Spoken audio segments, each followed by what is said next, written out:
tercera parte de la serie El Aprendiz. Y usted dice, ¿qué es el aprendiz? Es lo que hemos descubierto que somos. Somos aprendices de Jesús. Y nos hemos dado cuenta que hay distintas habilidades y cualidades que separan a una persona que es creyente y son cualidades necesarias para transicionar de simplemente creer en el Señor y ser un discípulo de Jesús. ¿Cuántos dicen amén a eso? Y hay distintas cualidades que hemos descubierto a lo largo de los años que son necesarias, son fundamentales para poder salir de simplemente ser creyente. Y by the way, si usted está descubriendo el Señor, si es la primera vez que nos visita, si usted está trabajando en su fe, quiere decirle que ser creyente en el Señor es un buen lugar para comenzar. ¿Cuántos dicen amén? Antes de ser un discípulo de Jesús tenemos que primero ser un creyente. Pero quiero decirle que si usted ha sido simplemente un creyente de tiempo completo por las últimas décadas, quiero decirle que no es el lugar para terminar, sino que el lugar donde simplemente podemos comenzar. ¿Cuántos dicen amén a eso? Y hemos descubierto que aún las personas que han caminado con el Señor, que hemos sido sus aprendices, sus discípulos, por muchos años siempre hay un lugar en nuestras vidas donde tenemos que mejorar.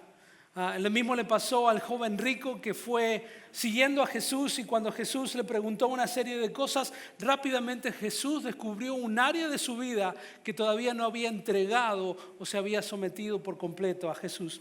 Así que yo estoy seguro que usted ama a Jesús, cree en Jesús, pero estoy convencido que una de estas cosas necesita ser desafiado en las próximas semanas. Así que lo que vamos a hacer hoy, vamos a hablar de lo que yo creo que es una característica importante. En las primeras semanas hablamos que una cualidad importante de un discípulo de Jesús es alguien que ama apasionadamente a Jesús. Diga conmigo, apasionadamente. Vemos la ilustración de la Copa América, pero voy a salir de ese momento, amén. No voy a decir nada.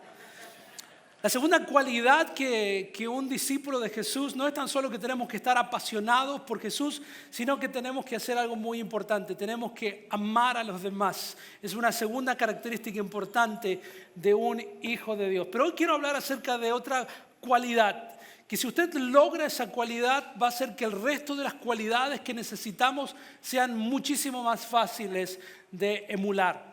Y tiene que ver con la palabra del Señor. Diga conmigo, palabra del Señor. Y se trata de asegurarnos de que la palabra de Dios cumple un rol importante en nuestra vida, que sea autoridad. Una de las cualidades más importantes de un discípulo de Jesús es de que esta palabra del Señor sea una autoridad en nuestra vida. Y yo sé que posiblemente ha escuchado mensajes acerca de la importancia de la palabra del Señor, pero lo que quiero hacerle ver en este día es que necesitamos asegurarnos de que en la vida de un discípulo estemos bajo el señorío de Dios. Diga conmigo, señorío de Dios. Donde Dios no es tan solo nuestro Salvador, sino que es nuestro Señor. Y para que Dios sea el Señor de nuestras vidas, necesitamos darle a la palabra de Dios un lugar importante como nuestra autoridad. Siempre decimos que queremos estar sobre las situaciones de nuestra vida, amén. Queremos tener una vida victoriosa. ¿Cuántos de ustedes quieren tener una vida victoriosa? Queremos estar sobre las situaciones difíciles de nuestra vida. Queremos que el Señor nos encuentre firme sobre esas situaciones de la vida. Queremos vivir una vida abundante. Pero para poder lograr eso necesitamos hacer algo muy importante. Para poder estar sobre las situaciones difíciles de nuestra vida, tenemos que asegurarnos de estar bajo la autoridad de la palabra del Señor. Cuando empezamos a practicar y creer en la palabra del Señor, hay una unción, hay algo que produce en nuestras vidas transformador. Y yo sé que seguramente tiene su posición con respecto a la palabra del Señor, porque hemos aprendido en los últimos años a tratar de ubicar dónde las personas se encuentran. Antes asumíamos que cada persona tenía una relación personal con el Señor, que cada persona leía la palabra de Dios. Pero empezamos a preguntar a lo largo de los años a aquellas personas que no hemos conocido, ¿quién es el Señor para ti? Y cuando las personas empiezan a decir que Jesús es un profeta o que Jesús es una persona que tenemos que imitar, nos empezamos a dar cuenta que tal vez esa persona no tiene una relación con Dios. También empezamos a preguntar qué cree que la Biblia es. Y hay personas que en vez de decirme que es la palabra inequívoca de Dios, empiezan a decir que es un libro de autoayuda de la vida. Es un libro histórico, testimonial, pero quiero decirle que solamente los hijos de Dios, los discípulos de Jesús, empiezan a decir que la palabra del Señor es algo mucho más que un libro histórico. ¿Cuántos dicen amén? Y quiero que sepa que en los días que vivimos, la palabra del Señor está siendo puesta en duda como simplemente un libro histórico, un libro de autoayuda. Pero quiero decirle que eso no es nuevo. Todo lo contrario, es algo que Satanás ha tratado de poner en duda la autoridad de la palabra del Señor desde el principio.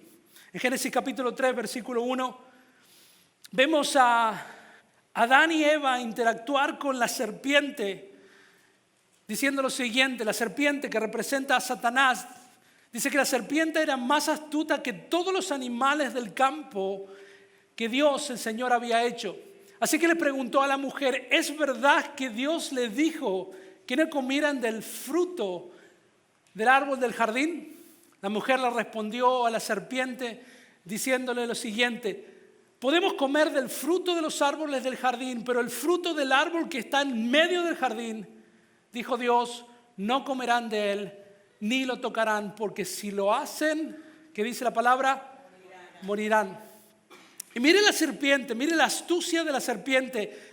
Pero la serpiente le dijo a la mujer: no es cierto, no morirán. Dios sabe muy bien que el día que coman de ese fruto, se le abrirán los ojos y serán como Dios, pues podrán conocer el bien y el mal. Mis hermanos, desde el principio, desde la fundación del mundo, Satanás siempre ha puesto en duda la palabra de Dios. Porque Satanás sabe muy bien que hay poder en la palabra de Dios, que cuando empezamos a creer lo que Dios nos dice, experimentar lo que Dios nos dice, producimos cambios significativos en nuestras vidas. Es por eso que en 2 de Timoteo capítulo 4, versículo 24, Pablo le dice a su hijo espiritual Timoteo una recomendación que tiene que ser parte de nuestras vidas.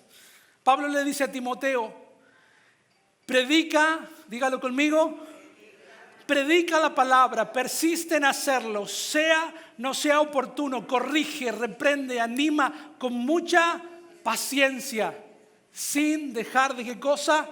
Enseñar. Y esta es la razón por qué. Dice: porque llegará el tiempo, que es hoy, en que no van a tolerar la sana doctrina, o sea, la palabra de Dios, sino que se llevarán de sus propios deseos, se rodearán de maestros que les sigan las novelerías que quieren oír. Dejarán de escuchar la verdad y se volverán ¿a qué cosa? A los mitos. En Juan capítulo 17, versículo 17, como recipientes del nuevo pacto del Señor, la palabra del Señor nos dice: santificaos en tu verdad y tu palabra es la verdad. ¿Sabe que en el Antiguo Testamento para ser santificado tenían que hacer un proceso de sacrificios de animales y seguir una serie de ritos? Pero somos parte del nuevo pacto que Jesús estableció en el Nuevo Testamento. ¿Cuántos dicen amén? Y el Señor nos permite santificarnos en la palabra del Señor. La palabra del Señor es un espejo que refleja en nuestras vidas la verdad. La gran pregunta que tengo para hacerles es si la palabra del Señor es la verdad que rige su vida. La palabra que tengo que hacerme en distintos momentos de mi caminar con el Señor, de cuáles son las áreas de mi vida donde todavía la palabra de Dios es simplemente una sugerencia y no un mandamiento. La pregunta que tengo que hacer es que si nuestra vida está siendo vivida acorde a la palabra del Señor, porque eso es un indicativo de que realmente si somos o no somos discípulos del Señor. Y sabe que seguramente usted está en el proceso de determinar si este libro es un libro histórico o es la palabra misma del Señor. Yo le puedo decir que en mi caminar con el Señor fue la única palabra que tiene sentido. ¿Sabe que como un jovencito, como estos jovencitos que estaban tratando de determinar que iba a regir su vida. Estuve estudiando acerca de las personas que son ateas, aquellos que creen en la evolución, que piensan que somos descendientes de un mono que vino antes de un sapo, que vino antes de una lombriz, que vino antes de no sé qué cosa, y que somos parte de una célula que fue plantada por un alien. Y yo me di cuenta que se requiere mucho más fe, creer en eso, que creer en la palabra del Señor. ¿Cuántos dicen amén? Estuve estudiando por mucho tiempo acerca del New Age, que es tener una conciencia divina, y me di cuenta que no era por ahí. El hinduismo, donde habla acerca de que tenemos que reencarnarnos, y dije, bueno, ¿qué pasa si me toca ser un árbol y alguien reencarnó en un perro? Dije, no es por ahí. Vi el budismo, los 7 estados del nirvana, y dije que no es por ahí. Vi el islam y vi las desconexiones, y el mismo profeta Mahoma, que decía que había sido tomado y poseído por demonios en el desierto para escribir lo que consideran sus santas escrituras. Y dije, no es por ahí. Empecé a estudiar las creencias falsas, el relativismo moral que dice que su verdad es su verdad y que mi verdad es mi verdad y que todo es relativo y que no hay una verdad absoluta. Y dije, no es por ahí. Empecé a hablar de la nueva tolerancia y me di cuenta que no es por ahí. Porque me di cuenta que el evangelio que predicamos determinará el tipo de personas que vamos a ser o el tipo de discípulos que va a seguir a Jesús. Empecé a estudiar acerca del humanismo. Empecé a ver cómo el racionamiento humano trata de justificar su comportamiento. Empecé a estudiar acerca de la confianza excesiva en la información y que muchas personas, si lo dice Google, tiene que ser cierto. ¿Cuántos dicen amén? Empecé a estudiar acerca del pluralismo religioso, de personas que empiezan a tomar como en un buffet distintas creencias de distintas personas. Empecé incluso a considerar el sincretismo, que no tan solo suma una ensalada de fruta de religiones, sino que empieza a tomar filosofías de seres humanos. Y me di cuenta que no es por ahí. Me di cuenta que la palabra de Dios era el único libro que tenía sentido. ¿Saben qué? La Biblia ha sido el único libro que ha demostrado a lo largo de los siglos que es el único libro tan preciso que incluso personas que no comparten la misma fe dan testimonio de la existencia de Jesús. Es el único libro que 750 años antes de que Jesús, el Mesías, el Hijo de Dios, llegara a la tierra, sabían cómo se iba a llamar, dónde iba a nacer y qué iba a hacer con su vida, su resurrección e incluso los detalles de su muerte. La Biblia es el único libro que personas, incluso historiadores que no son cristianos, dan testimonio de la veracidad de las ciudades, de los nombres de los gobernantes, de las fechas. Pero creo que sobre todas las cosas, una de las razones por la cual tomé a esa temprana edad la decisión de permitir que la palabra del Señor sea la autoridad en mi vida, es porque Jesús siempre se refirió a la palabra como la autoridad final. Capítulo 13, versículo 31, Jesús está hablando con sus discípulos y le dice, el cielo y la tierra pasará, pero mis palabras no pasarán.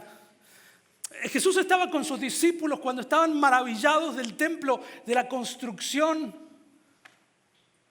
Y Jesús le dijo que ese templo iba a ser destruido, iba a ser una pequeña parte de la historia, pero Jesús le recordó que la palabra de Dios no iba a pasar, aunque los reinos de esta tierra sí lo hagan. En Marcos capítulo 4, versículo 4, Jesús delante de Satanás cuando fue tentado, el mismo Satanás que había tratado de desmentir la veracidad de la palabra de Dios, en Marcos capítulo 4, versículo 4, dice que Jesús respondió a Satanás y le dijo, escrito está. No tan solo de pan vivirá el hombre, sino de qué? De toda palabra que sale de la boca de ¿quién? De Dios. El gran problema que tenemos muchas veces es que no podemos utilizar la palabra para contrarrestar las mentiras de Satanás porque simplemente no leemos la palabra y no sabemos lo que la palabra dice. Quiero recordarle a la iglesia que nuestra ignorancia no hace a nuestra inocencia y que no vamos a poder utilizar ni las promesas de parte de Dios y tampoco vamos a ser capaces de utilizar la protección que Dios nos da como hijo de Dios si no leemos la palabra. Y usted me preguntará, bueno, pastor, ¿cuántos de ustedes quiere empezar a vivir su vida con la autoridad de la palabra de Dios sobre su vida? Y quiero prepararle en estos simplemente minutos, antes de que los jóvenes se me terminen de dormir, esos valientes. Quiero recomendarle 3 cosas para poder ser gobernados. Diga conmigo, gobernados. Gobernados por la palabra del Señor, para darle autoridad a la palabra de Dios sobre nuestras vidas. Número 1, tenemos que elevar la palabra sobre las opiniones y sentimientos. Diga conmigo, elevar. Tenemos que elevar la verdad de la palabra de Dios por encima de lo que yo pienso o incluso de lo que yo siento. Bueno, pastor, lo que yo pienso, bueno, es súper cute lo que usted piensa.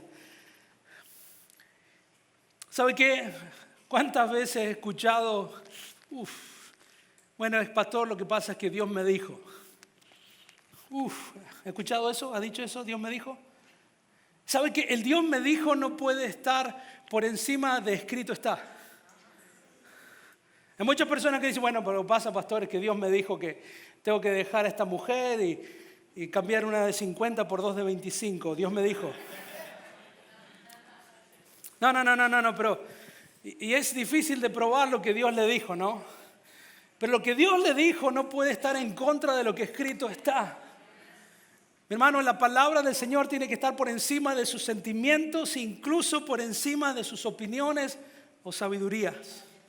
Romanos capítulo 3, versículo 4 dice, aunque todo el mundo miente, Dios siempre dice, ¿qué cosa? La verdad. Recuerde que para poder estar sobre las situaciones de su vida, para vivir sobre la roca, tenemos que estar dispuestos de vivir bajo la palabra del Señor. Y no tan solo que tenemos que elevar la palabra del Señor sobre nuestras emociones. ¿Cuántas hermanas dicen amén? Es que yo siento, Él es so cute. Sí, yo sé que ha estado en prisión por muchos años por violencia doméstica, pastor. Y yo sé que nadie sabe cómo puede justificar su patrimonio con todas las posesiones materiales que tiene. Pero pastor, yo siento. Aleluya. Toca, Padre. Incluso los hombres decimos, bueno, es lo que yo sé. Por eso fui a la escuela. Esto es lo que he aprendido. Lo segundo que quiero recomendar. Tenemos que creer que la palabra nunca, diga conmigo, nunca. Creer que la palabra nunca fallará independientemente de las circunstancias. Si empezamos a elevar la palabra del Señor, si empezamos a darle un lugar protagónico en nuestras vidas, por encima de nuestras emociones, por encima de nuestro entendimiento, y encima de eso empezamos a creer que la palabra nunca falla, que es infalible, independientemente de las circunstancias, porque tenemos en la iglesia del Señor muchas personas con fe circunstancial. Eso significa, pastor, que cuando las cosas me van bien, soy de Cristo. Pero cuando las cosas me van mal, no tan así. Cuando Dios me prospera, estoy bien. Pero cuando las cosas se ponen complicadas, no tanto. Pero un verdadero discípulo de Jesús, un verdadero creyente, es una persona que independientemente de las circunstancias, se mantiene firme porque sabe que las promesas de Dios no cambian. ¿Sabe que yo creo que tengo un problema personal? Tengo que dejar de fumar. Tengo un problema personal con las personas que vienen corriendo y me dicen, pastor, Dios me dijo, gloria a Dios, aleluya. Pero 5 días más tarde cambian completamente de opinión, como si Dios fuera paranoico o tuviese un desorden bipolar. Dios no le puede decir una cosa y 5 días más tarde decirle otra completamente opuesta. It makes no sense. Aleluya, no hay nadie aquí. Marcos capítulo 13, versículo 13 dice, y el cielo y la tierra pasarán, pero mis palabras no pasarán. Y mira el poder de la efectividad de la palabra de Dios. Yo estoy convencido de que la palabra es viva y eficaz. ¿Cuántos dicen amén a eso? ¿Cuántas veces yo he leído un versículo y Dios le habla una cosa y he vuelto a leer el mismo pasaje y Dios le habla otra? Es increíble cuando uno predica la palabra del Señor y habla con las personas atrás y dice, pastor, Dios me dijo una cosa. Y una persona distinta le dice, Dios me habló de esta manera. Hay vida en la palabra del Señor. Isaías capítulo 55, versículo 11 dice, así será mi palabra. El Señor dice, así será mi palabra que sale de mi boca. ¿Sabe que cuando Dios habló, se creó los cielos y la tierra? Dice que así será mi palabra que sale de mi boca, no volverá a mí vacía, sino que hará lo que yo quiero y será prosperada en aquellos para los cuales la envié.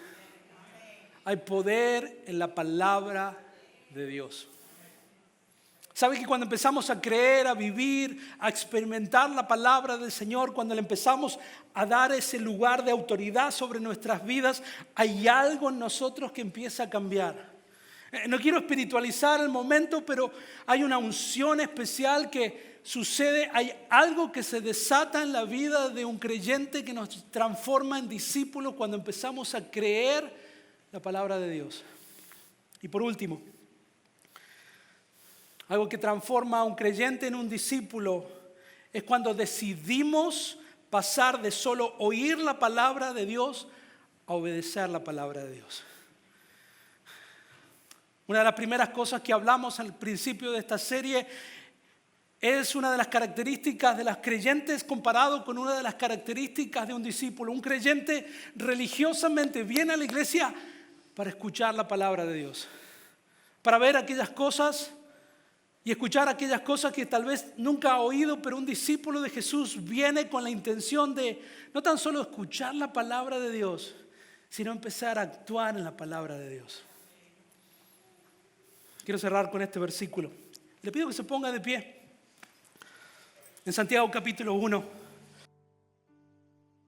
versículo 22, dice, pero sean hacedores de la palabra y no tan solo solamente oidores, engañándose a ustedes mismos.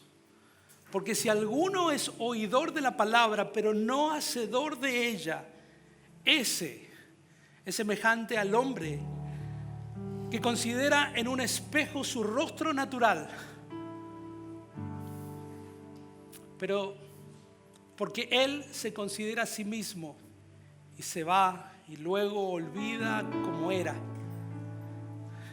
Pero el que mira atentamente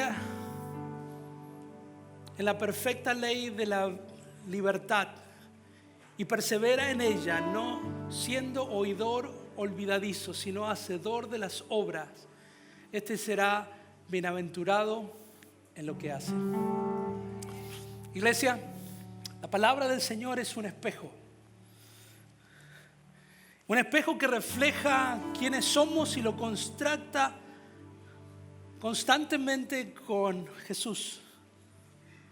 Y nos podemos mirar y no podemos olvidar o negar la imperfección que todavía tenemos y el estándar que Dios está poniendo a través de la persona de Jesús.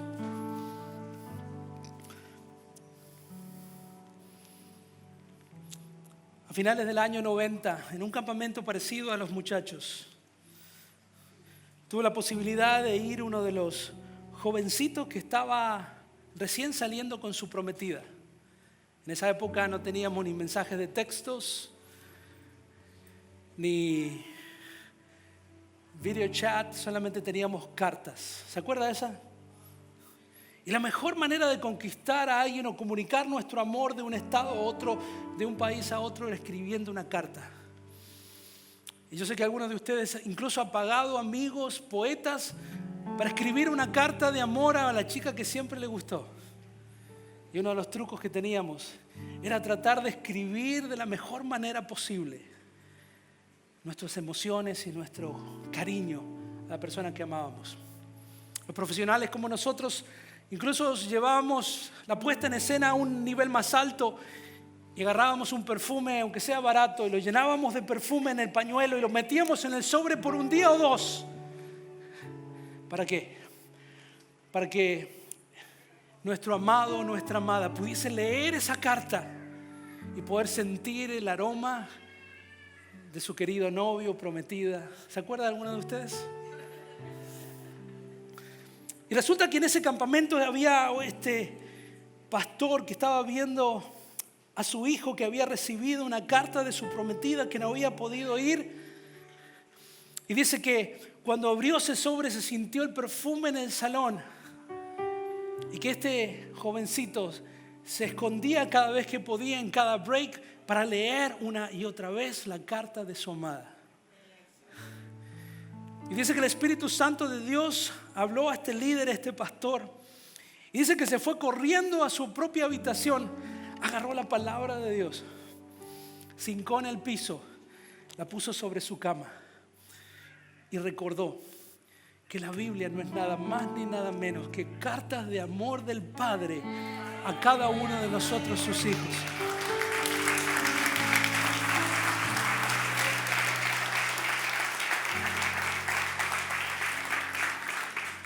Y dijo que a partir de ese momento, cada vez que leía una carta de amor de su padre, podía sentir el perfume y la fragancia del Espíritu Santo impregnada en cada página. Iglesia, pidámosle al Señor que la palabra del Señor tenga una autoridad sobre nosotros, que refleje el señorío de Dios. Llevémosla por encima de nuestros sentimientos, de nuestras emociones. Y decidamos una vez y para siempre de no tan solo ser oidores de esta palabra, no tan solo pedir o estudiar para tener maestrías en estas palabras, sino que esta palabra sea nuestro master y nos conquiste a nosotros. Cierren sus ojos. Padre, en el nombre de Jesús, Señor, gracias por tu palabra. Señor, gracias porque tantas personas murieron para que nosotros podamos tener una copia de esta palabra en medio nuestro, Señor.